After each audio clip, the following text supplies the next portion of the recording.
and welcome to the lecture on iteration on group by objects. In the previous lecture we have seen how to use the group by function or method. We have created a data frame. We see that it has 5 rows and 4 columns. We saw that we could group our data frame by using key 1 or key 2 as a key. Let's group our data frame by using both keys, key 1 and key 2. So we can say data frame that group by and then pass both key 1 and key 2. So key 1 and key 2. And we can calculate the mean on our aggregates. Oh, we forgot to include a parenthesis. We see that our data frame is now grouped by key 1 and key 2, and we see the means for columns 1 and columns 2. So that's the same as saying this. So we have our data frame that group by, and then we'll group our data frame by both key 1 and key 2. And if we save this in a variable, let's say group 1 2, and then if we call our group 1 2 object group 1 2, we see that it's a data frame group by object, and then we can simply call the mean method on this group 1 2 object, group 1 2 that mean, and we see that we get the same result. Now let's look at iteration on this group by objects.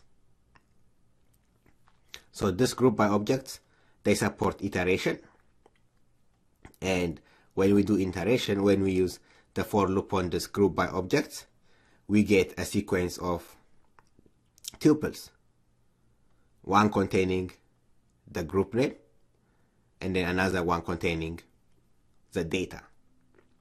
Let's see an example of that. Let's do iteration by using key 1, for instance. So we can say for key, I'll just say key, we can say whatever you want, for key and data in our data frame that group by, and then let's use key 1. We can simply print the data and key. So we can say print key and then print data. So what this will do is it will print our keys and then data in our data frames group by key 1. So basically this will print, if I go here and look at key 1 is either A or B. So the key will be A or B, and the data will be once it's grouped by key 1. Okay, so it will, the first tuple will be the name A and then a data. You will see a chunk of data once it's grouped by A, and then you'll see B and then a chunk of data once it's grouped by B. So let's run it and show you. So here's the first tuple result, A, that's our key, and then the data. You see how it's grouped by A, and then we see the data. And then for our second tuple we have B and then the chunk of data once it's grouped by B. So that's iteration using just one key. And similarly, if we use key 2, we get the same result.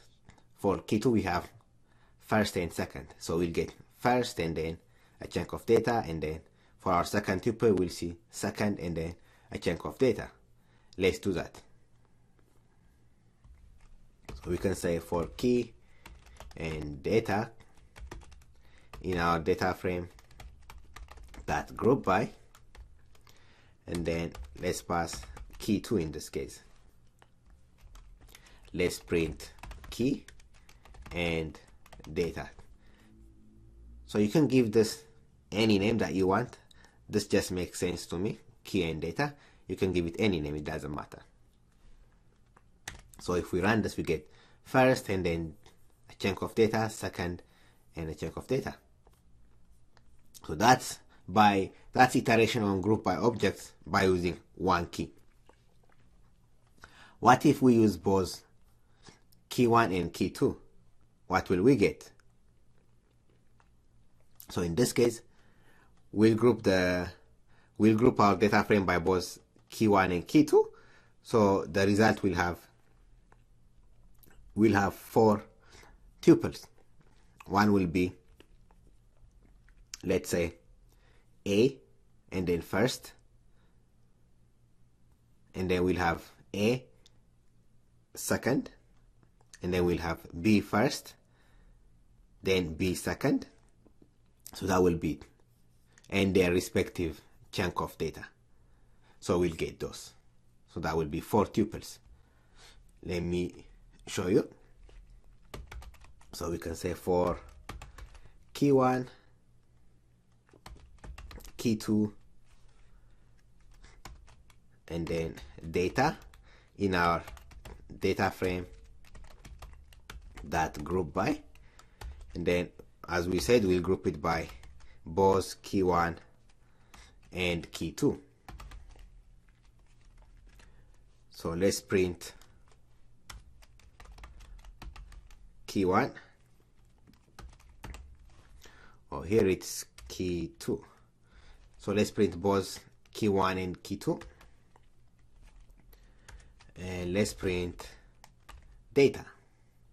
So if we run this, we get, so the first tuple has A first, and then you see here A first.